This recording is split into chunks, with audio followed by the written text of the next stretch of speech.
Søren, thanks for sitting down with me today. I appreciate your time. Thank you.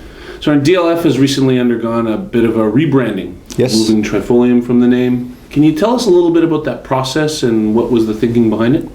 Yeah, basically DLF was DLF Trifolium, as we know, was created back in 1988 with a merger of a couple of companies.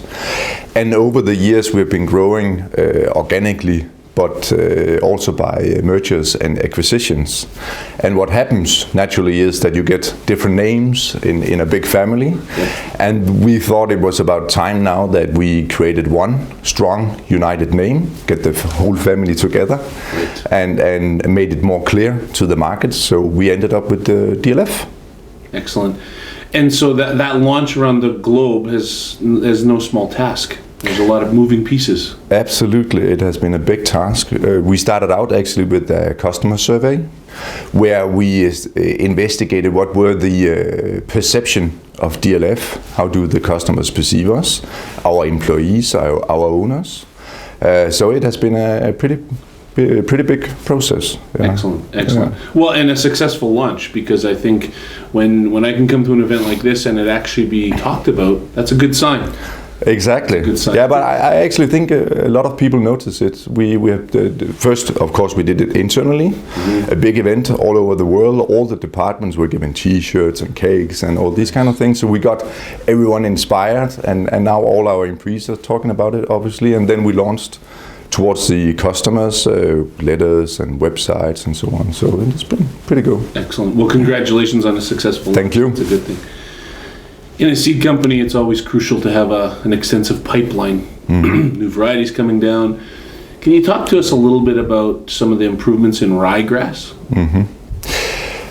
Yeah, every year we launch between 20 and 30 new varieties. So obviously we have a big pipeline, and ryegrass, perennial ryegrass, is one of the biggest one we have. Lately we've been focusing on a new concept called tetraploid, turf tetraploids, where it has gone into our top events. It's improved ryegrasses that are more wear resistant, more drought tolerant because of the rooting, and also more disease resistant. So it's a whole new improved product concept that we have launched to the market. That's one of the reasons why we have been selected as the supplier to the big top events, because it's improved ryegrass. So that's more in the turf industry.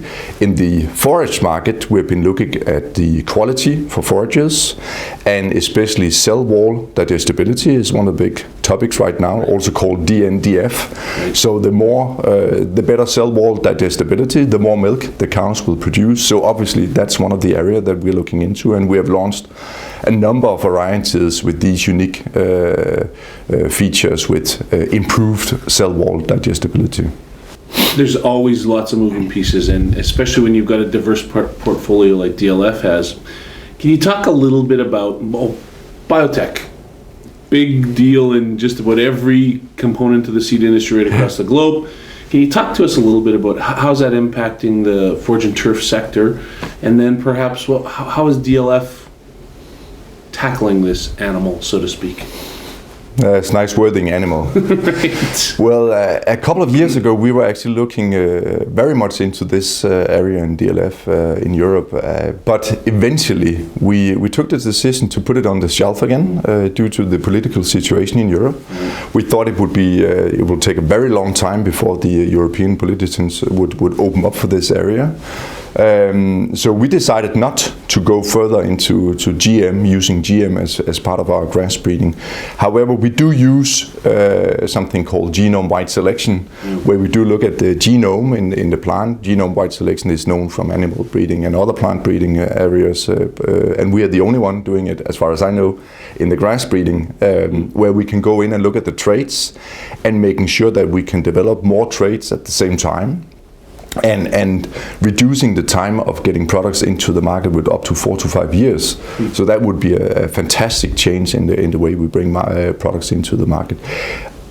I think in the longer run, some of the politicians needs to wake up and maybe have a different view on the use of GM.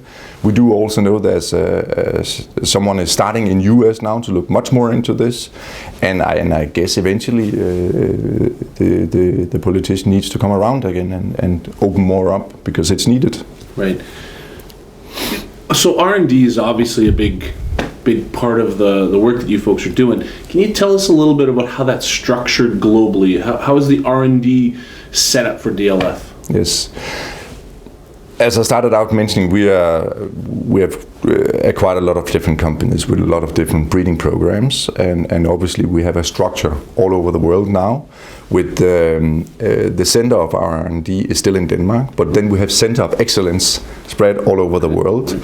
So we have breeding facilities, and at the same time we have trial sites spread all over the world.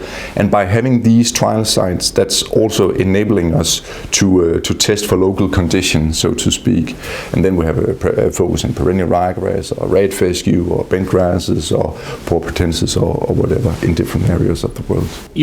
Your products have been selected for some of the top events in the world, right? I've got a list here. It's an extensive one. The 2014 World Cup in Brazil, Euro 2012 in Poland, the London Olympics. I mean, you're the top choice. Yes.